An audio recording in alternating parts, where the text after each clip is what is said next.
But IGN, we talked about this very, very briefly after I actually finished watching the series for the first time.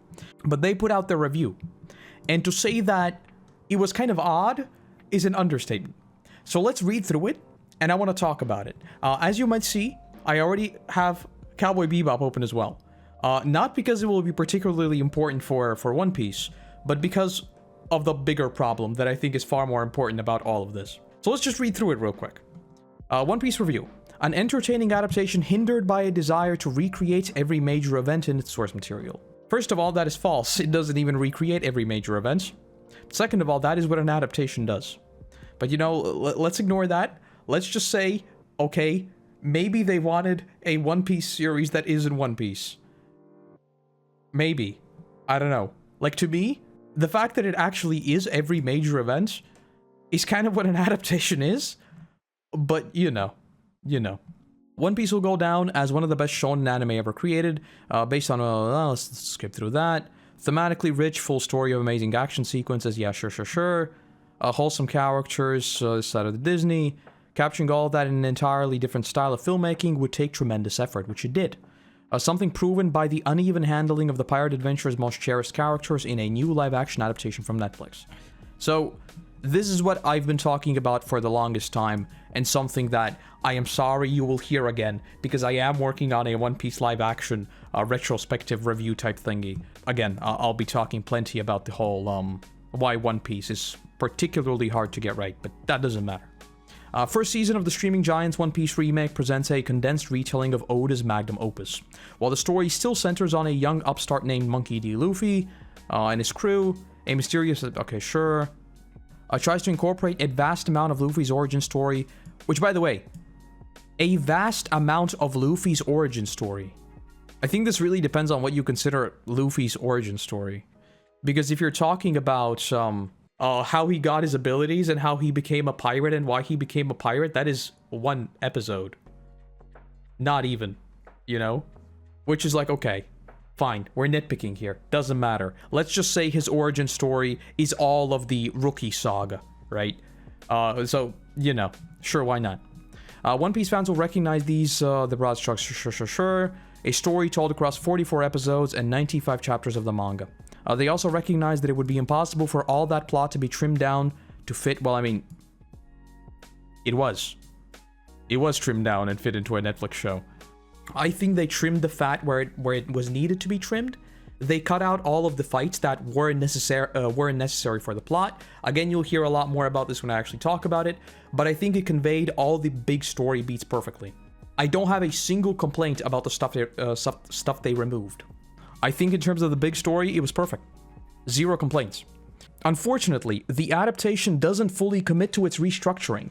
Instead, it floats somewhere in the middle, almost as if it was an adaptation with expanded characters and an expanded story, but still the same story.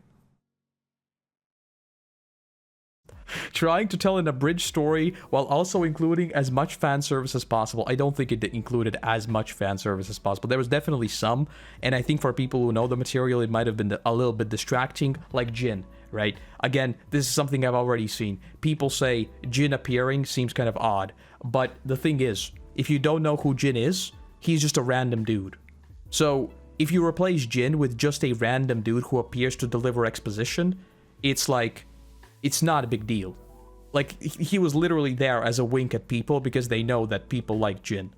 It's not odd that he appears and disappears. That's what he's meant to do. It's just that we know who Jin is, you know? Like, he doesn't serve any purpose in the story aside from Jin in the anime of delivering news. So, that is already, like, one that people point to pointless fan service, even though I wouldn't really call it fan service even. And that's it. It was like, yeah, a little Easter egg, and that's it. An adaptation trying to be an adaptation, right? A character's backstory might be shared via flashback, but the more intimate encounters needed to properly establish important facets of their adult selves are absent. Well, almost as if. First of all, there's a lot more story to come. Second of all, I don't think their present selves are absent. I think the storytelling is just a bit more. You need to spell things out a bit more in manga and anime. In live action, you can tell things a lot more subtly through dialogue. which I think was done perfectly. I even memed this. People were like, why is there so much dialogue in live action? The reason why there is relatively little dialogue in manga is because there is an inherent limit on the page. How much words you can include in a speech bubble. Like, you are literally limited by the page. Unless you want a full chapter of dialogue, which no one does. This is a shonen. So, I think this isn't true either, but okay. Previous version sounds deflated, its significance dulled by the context. Thanks to the quick and pace that emphasizes big memorable moments over character developments, most of the earnest interactions between the cast feel unearned. I'd like a concrete example, because I don't think so. I don't think so. Hunter x Hunter has a full page of dialogue. I fully realize there are probably anime out there. There's probably like entire chapters of Attack on Titan also being just dialogue, because that's the type of series it is, right? In One Piece, that is rare. Like, there have been very lore-heavy chapters even since I've been caught up, but it's not the norm, especially early on. Early on, One Piece moved very, very fast. So, I don't know. I think the fact that the dialogue is expanded on in the live-action version only makes perfect sense. And also this was the one that stuck out to me the most. One Piece struggles to be its own thing because it keeps trying to be the anime. It is literally not. It is so fundamentally different from anime that that's exactly why I'm praising it. Is because they didn't try to attempt to be the anime. They made their own thing that is retelling the story of the manga. Almost as if it was an adaptation. So I don't even know what this is supposed to mean.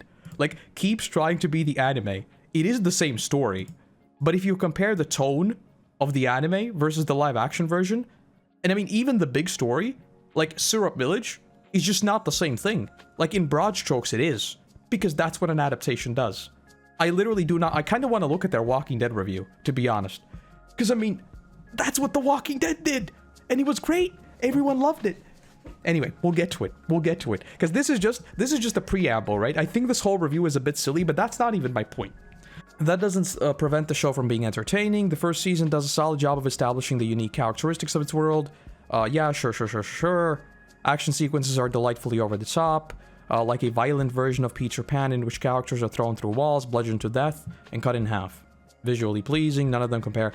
But I still don't understand how you could... Okay, we'll get to it. The show is entertaining, right? Visually, it conveys the uniqueness of the world. It captures the heart of the anime, right? With being over the top, but still being grounded with like violence and stuff, right? The CGI is visually pleasing, and I mean, none of them compare to the practical effects. So practical effects are also really good. So how does the series have a 6? How can you say all of this and give the series a 6? Which is what I'm going to talk about. I'm going to talk about this. Don't worry. The same can be said again. The same can be said for the talented cast. Though he comes off as more subdued, that's what people usually do. Jacob Romero does a great job of Luffy's friend and crewmate, the cowardly Usopp. Usopp is one of the characters most impacted by One Piece's constrictions. Honestly, I kind of agree and I kind of disagree. Because my biggest problem with the live-action remake of One Piece is the fact that they didn't expand on the manga story of Usopp. Because I think Usopp's manga story, compared to everyone else on the crew, is also very disappointing. It's like very short, very straightforward, and it does not hit anywhere near as much as everyone else. And in the live-action version, it was literally like 2 scenes. We even memed it while watching it, right? It's like, Usopp shows up, his mom is like, hi, dead. That's it. That felt kind of goofy. But I mean, it's kind of the same thing in the anime and manga. She's barely there. Usopp feels like a different character? I don't think so. I think he just feels like to me, he feels exactly like I would expect a character who is a human being to act. Like Luffy in live action is also... A lot of people said that he's more smart and like generally just he acts a lot more like the present day Luffy in the anime. But I think this was always Luffy. It's just his wackiness that would be in the anime is toned down and replaced with an actual human being with like broad spectrum of emotions. He's not like a caricature, he's an actual person. Which again, translating it for live action, I think it's perfectly fine. Isn't that Usopp's story though? It's not that complicated. I can see that, but Maybe it's just because I really like Usopp now, and I kind of just want to know more about him. I would have loved to see at least a few more scenes. But yes, it is faithful, you know? So the problem for me isn't really the fact that the live action version does that. It's more so the fact that I kind of wish the manga did more. Hopefully soon. If you know, you know. Makenyu certainly looks the part of Robert Zoro. I wanted to once again correct it to Zolo, but people got really mad, and apparently the internet does not understand sarcasm, so I won't do that again. But his stiff take on the bounty hunter turned Straw Hat is a little off-putting.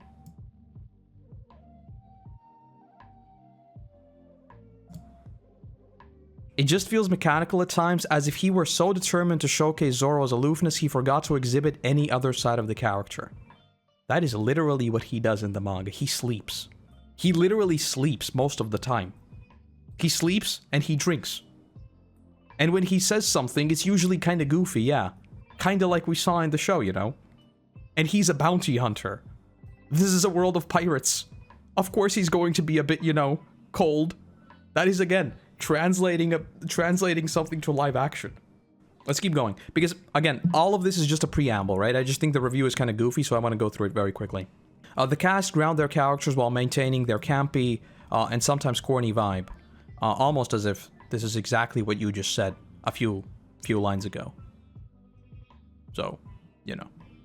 One Piece's major standout is Emily Rudd's portrayal of Nami. Oh yeah, Emily Rudd as Nami, oh boy. I think she played her character absolutely beautifully. It was perfect. It was perfect, down to the last minute detail. And the fact that the entire season's narrative revolved around the secret of Nami, perfect. Absolutely zero complaints there. Thanks to Rudd, it's easy to believe that Nami cares about those around her, even when her actions prove otherwise. Great. Verdicts. Netflix's One Piece strives to recreate the magic of its source material in live action, but this requires jettisoning, I don't even know what that means, some pieces of the plot. Almost as if it was an adaptation. This creates an interesting variation on the long-running manga and anime that works in parts, and the Netflix series is at its best when it charts its own path in response to the changes made by the showrunner Matt Owens and the writing staff. Okay. Unfortunately, instead of committing fully to this retelling, One Piece constantly sails back into familiar waters and fan service, muddying the experience. It's a shame considering most of the other aspects, from the visual and practical effects to wild action scenes and endearing cast, work well together. While this live action does an admirable job of showcasing the spirit of One Piece, its abridged treatment of the plot removes most, if not all, of its heart. Where's the verdict? They gave it a 6. I don't know where even the verdict is. There it is, 6. So all of this is great, right? I'm gonna talk about this in a second. They talk about the effects, great. There are great stories. Cast is great. Effects are great. Everything is great, but they gave it a 6. Which is like, okay. Also, the fact that, like, this is the thing that just boggles my mind. Unfortunately, instead of committing fully to its retelling, One Piece constantly sails back into familiar waters and fan service, muddying the experience. It literally does not. Like, the main story of One Piece is obviously One Piece, but the entire season is reconstructed to flow into each other. That was not a thing in the anime or in the manga. Like, I constantly keep saying this. Like I say, I constantly keep saying this. We only talked about it in the stream. But my point was that in the anime and the manga, the early arcs of One Piece felt very like their own thing, you know? They were loosely connected, but every island was sort of its own thing. And then obviously as we got closer to the time skip, and most of the post-time skip story is literally just one narrative, you know? As soon as post-time skip starts, it's Kaido, and we are still dealing with the aftermath of Kaido, right? And that's been going on for years. The live-action version literally reconstructed all of that story to be interconnected in like a dozen ways. The fact that Buggy talks to Arlong, the fact that Buggy is a recurring character and doesn't appear just once, the fact that Kobe and Garp are constantly going after them, the fact that Kobe's story is interwoven with Luffy's story all the way through. Of course it sails into the same waters because it is the story of One Piece, but it literally does not do it, like, out of fan service. No, like, what do you mean it has too much source material? This literally makes no sense. I absolutely do not understand this. Like, the Syrup Village arc is completely changed. Orange Town is completely changed. Like, it's only the location that is the same. Like, the most faithful stuff is probably the Baratier, and even that even the Baratier is completely different. The fact that Mihawk doesn't show up in some spectacular fashion, he literally just pops up next to Usopp. Things like that. That is not fan service, that is the story of One Piece. It's just... I don't understand. Owens didn't change it enough for their liking, but also changed it too much. Is that what that's what it's supposed to be? Basically. My whole point of this, right? Like, obviously, no one cares. Don't message this guy. Don't do anything weird. I don't think anyone needs to hear this. But obviously, who cares? Don't be mad at IGN. No one cares. What has me more confused is this, right? So Cowboy Bebop got a 7. I'm not going to read through it. We're just going to look at the verdict. And then I'm going to talk about what I think is the far biggest problem here. Cowboy Bebop is an unapologetic adaptation of the anime classic and managed to bring everything fans to love. Everything fans to love about the original to life. What? To bring everything fans to love about the original to life. Okay. Unfortunately, attempts to add some original flavors to the mix fall flat and nearly threaten the whole project. Luckily, a stellar main trio and devotion to the spirit of the original make it still very much worth tagging along for this ride of Bebop. On the Bebop. Well, first of all, this is literally not true. Because I think what most people love about Cowboy Bebop is its subtle world building and subtle storytelling. The Netflix version is not subtle. It literally boils the entire story down to just Vicious and what's her face. That's it. So this isn't even true. And it got a 7. So it's not authentic, right? And this is where I think the problem lies. As you can see, this is not the same person. You know what that means? The criteria is obviously not the same. And this is the problem I have with 1-digit ratings. I think any website that does this, and it's not the same people using the same criteria, using the same rules, and doing this like methodologically, or methodologically is not even a word. Basically, if they have like a sound methodology that they use to grade everything, the number means nothing. The number literally means absolutely nothing. Because these are two different people ranking things based on their own preferences. Why do we even pay attention to these things? The problem that I think this One Piece review exposes is not the fact that IGN is weird. It's the fact that these reviews mean absolutely nothing because they're not coming from the same people. You know? So a 6 for me, like, the reason why I highlighted all of this is that they praise it, and it's somehow a 6, is that it makes no sense to me. How can you praise something for most of the article and say that they have truncated some parts that you didn't like and give it a 6? A 6 is literally, as you say, okay, but you praised it for like 70% of the article. So how does that arrive at an okay? And I think that's where the problem really lies. It's not what this review is, it's the fact that these reviews that have to be boiled down to a single digit are really the problem. And that's the problem, that the internet will never read like a proper review. They won't really pay attention to these things, and that's why you need a single digit. And whenever there's a single digit, I do not care. And this is also why I will always trust single creators infinitely more. Like, because then I know what I'm expecting, you know? Because the big problem also with the single digit is, again, that they come from different people. A 6 to this person, and a 7 to this person. Cowboy Bebop, if these two people talked, they might agree that Cowboy Bebop was worse than One Piece. But they graded them differently because they just thought about things a little bit differently.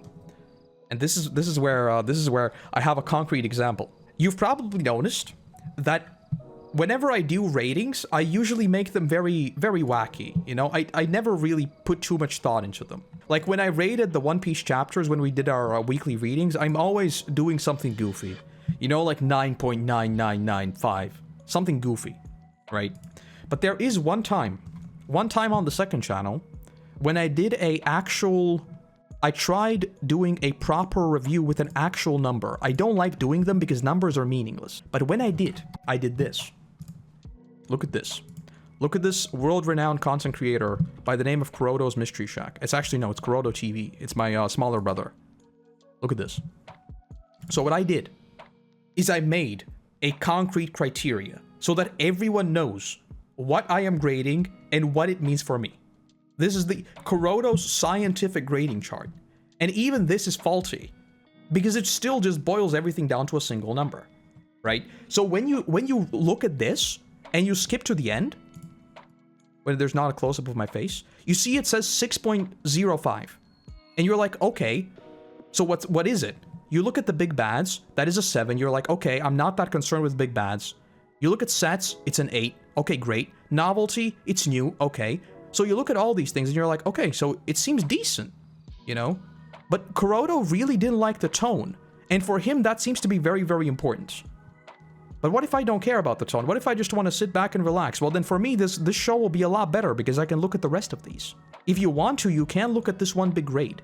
But this little grade has added context, whereas the IGN one does not. It has literally zero gradual detail at all. Because when you read it, again, they praise it, they praise it, they praise it, but then they give it a 6. So what does this 6 mean? Is 6 good? Is 6 okay? And I think that's where the problem is, basically. Do not look at one number ratings and get mad, because it means nothing. Absolutely nothing. Pro tip, just don't look at these things at all. It's like, read what people have to say, make up your own mind. I don't know why people get like super worked up over these things. There are a lot of things that I know are critically bad, but I like. I don't need my opinion validated, you know? Which is why I kind of find it goofy to read this thing through. I don't really care. I think it was great. A lot of people get really, really worked up, and it is a goofy article, but I don't think there's anything to be angry about. It's just people being goofy. Sounds like a 9 to me. Maybe not a 9, because they do point out some things that, you know, you could take as negatives, but I just don't see where the -4 comes in. It's weird. And I think that's also the problem, like, with these huge media organizations, is that reviews will never be done by the same people. They'll never be done by the same criteria. They'll never be done. Even you don't even know, like, whether this person knows the material, whether they don't know the material, whether some other people that might be writing reviews as well know the material, whether they're talking to someone who knows the material. Like, there's a lot of ambiguity that you will never know because it is just an organization. Like, even everyone that is angry, they're not angry at a certain person who wrote the review, right? They're angry at IGN, and that's sort of what I'm talking about now. It's not like an individual creator having a very bad take and people get mad at them, which I would also say is kind of silly, but, you know. Basically, TLDR, don't look at number. Read the review. At least this wasn't like an early review, so it doesn't really matter. Everyone can watch it and make up their minds. I think the problem really comes when like a big organization puts out something like this, because they have like early access or something, and then people just see the number and that's it. I really wish there were reviewers who like, I don't know. I don't even know how you do it, because again, most people don't care about it and it wouldn't get clicks. So I would like for people to follow some sort of concrete criteria or something like that. I mean, that's what YouTubers always do, you know. If you watch someone covering One Piece all the time and then they make a One Piece review, you kind of know what to expect. So, you know, it's a goofy story, but it is what it is.